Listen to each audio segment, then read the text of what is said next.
Hi Ate Kat! I hope na mapanood mo tong videong ginawa ko which is ang laman ay yung tulang ginawa ko para sa'yo. Tsaka sana magustuhan mo. Ipinanganak ka noong ika-26 ng Marso. Isang anghel ang nasilayan ng buong mundo. Lumaki kang ubod ng ganda, kay sarap mong titigan sa aming mga mata. Nakaka-starstruck ang iyong mga ngiti, lalo na pagkita yung ngipin mong mapuputi. Gustong-gusto ko yung mata mong tila nagniningning. Mas masarap pang titigan sa kahit anong bituin. Napakaamo ng iyong muka, kahit kaninong puso ay madali nitong makukuha. Ngayon ay unti-unti ka nang nagdadalaga, pero kasabay nun ay ang lalo mong pagganda. Halos lahat na sa'yo ay nagkagusto.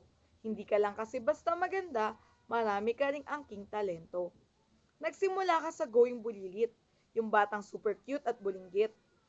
Nagsunod-sunod na rin ang extra roles mo, lalo tuloy kitang minahal ng husto. Nagkaroon ka ng break sa Mara Clara. Ikaw doon yung inaaping si Mara. Galing mo doon ay nagpakitang gilas. Kaya naging sunod-sunod ang iyong palabas.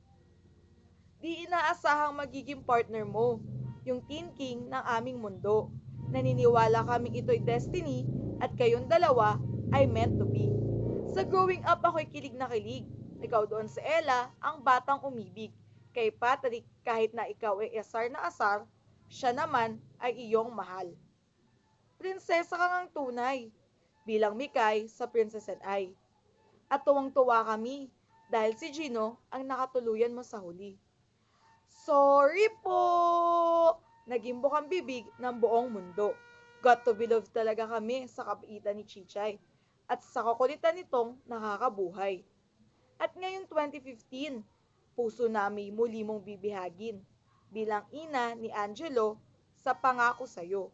Pero di lang yon, sa big screen, kinuha mo rin ang aming atensyon. Mula kay Jane na naging refleksyon ng bawat fangirl sa Katniel Nation. Sinundan ni Katie ng papagmahal. Sa pamilya, lahat ay iaalay. Masungit man kay Angelo sa umpisa, sila pa rin ang nagkatuluyang dalawa. Isang chicks na tomboy, nakaiinlawan ng maraming boys. Para sa best friend mo, ikaw ay tumiklop na pa-must be love na nga si Patsyot. Sa pagpag ikaw si Lenny, puso mo ay ubod ng buti. Pinakita mo ang iyong katapangan, kapatid mo doon ay iyong pinotektahan. Napatigil ang aking puso ng go sexy, go sexy, go sexy, sexy love ay sinigaw mo sa mundo. One grade love nga talaga nang umibig sa gangster si Athena. Iba't iba man ang iyong ginampanan. Lahat yon nagpakita ng iyong kagalingan. Kaya nga't MMK mo ay trending worldwide. Dapat kang bigyan ng Best Actress Award. Pero di ka lang mahusay sa pag-arte. Pati sa recording, ikaw ay umaabante. First day of release, ikaw ay naka-gold. Mga lahat ng nagsabing career mo ay ma-unfold. Pero hindi lang naman iyon. Sa kabaitan, ikaw ay kampyon. Maganda, mabait at matalino, nasa iyo na ang lahat o Diyos ako.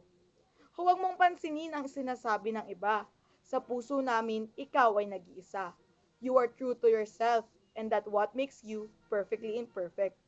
Love has come my way nang dahil sa iyo. Alam kong you don't know me, pero gusto kong malaman mo na kahit anong sabihin nila, kahit siraan ka pa nila, mahal ka namin, Miss Crush ng Bayan. Dahil ikaw, Catherine Chandria Manuel Bernardo, ang teen queen ng sambayanan.